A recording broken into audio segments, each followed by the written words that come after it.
Kata Thawban, kana Rasulullah idan sarafa min salatihi istaghfara thalathan. Nabi SAW apabila selesai semayang beristighfar sebanyak 3 kali. Astaghfirullah, astaghfirullah, astaghfirullah. Pada zahir ni, inilah juga yang disebut oleh Al-Imam Al-Auza'i.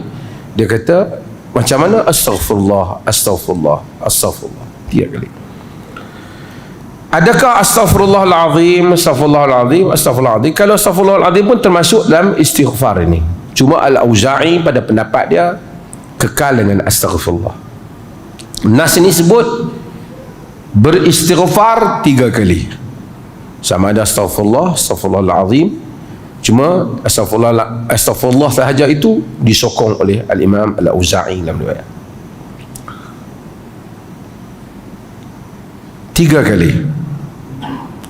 Ini the beauty of ubudiyah. Ini keindahan ubudiyah. Insan mukmin setelah dia menunaikan salat pada Allah, bukan dia buat maksiat, dia beri salam, selesaikan tugasan, sama ada salat yang difardukan oleh Allah kepadanya ataupun salat sunat nafilah, dengan rendah diri sebagai hamba dia memohon keampunan pada kekurangan, kecacatan yang telah dia lakukan.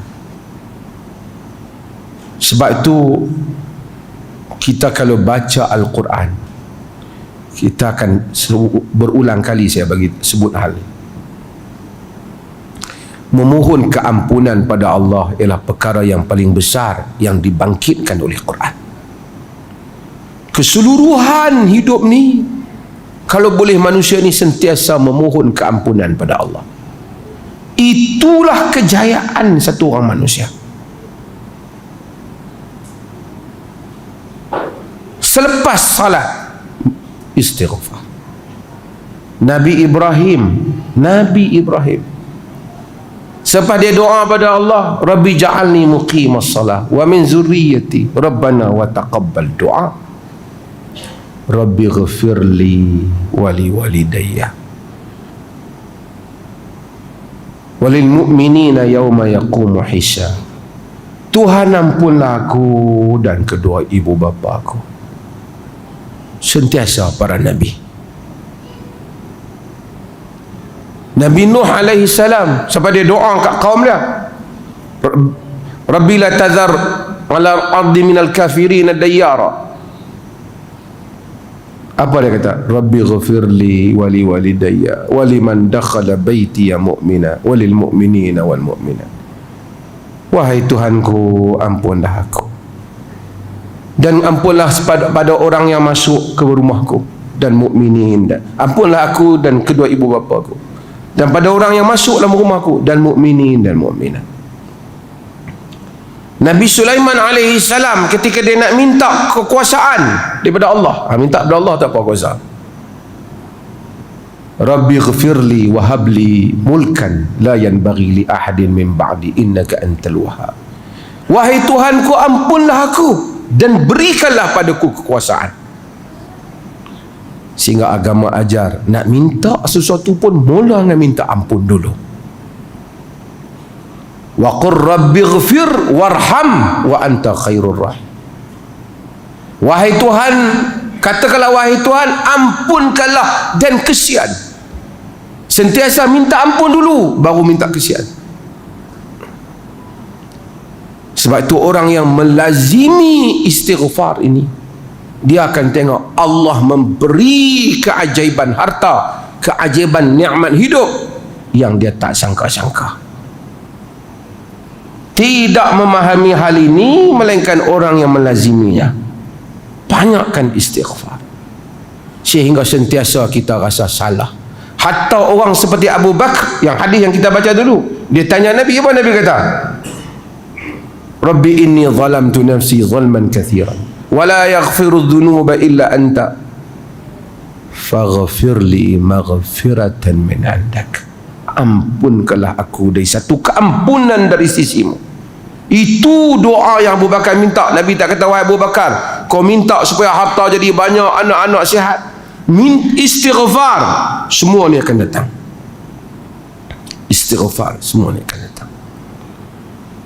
Sesiapa yang daripada tidak beristighfar kemudian sentiasa beristighfar, bukan hanya melafazkan kalimah ighfirli, rabbi ghafirli, wahabli, rabbi ghafirli, warhamni, tapi ketika dia melafazkannya dengan rendah diri sebagai hamba, benar-benar memohon keampunan pada Allah, dia akan merasai nikmat keajaiban hidup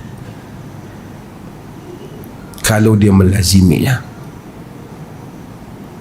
Dan inilah yang Aisyah radhiyallahu anha dalam hadis yang diriwayatkan oleh Imam Muslim, bertanya Nabi SAW yang selalu kita sebut dahulu, hadis Ibnu Jud'an, tentang Ibnu Jud'an. Ya Rasulullah, Ibnu Jud'an kana fil jahiliyati yasilur rahim wa yut'imul miskin, hal dzalika nafi'uhu? Wahai Rasulullah, Ibnu Jud'an, Abdullah ibn Jud'an yang Nabi puji. Nabi kata kalau ada perjanjian, lau du'itu bihi fil Islam la ajab, jika aku dijemput masa Islam pergi ke rumah Ibnu Jud'an untuk buat perjanjian macam masa jahiliah itu, aku kan pergi. Bagusnya Ibnu Jud'an. Ibnu Jud'an,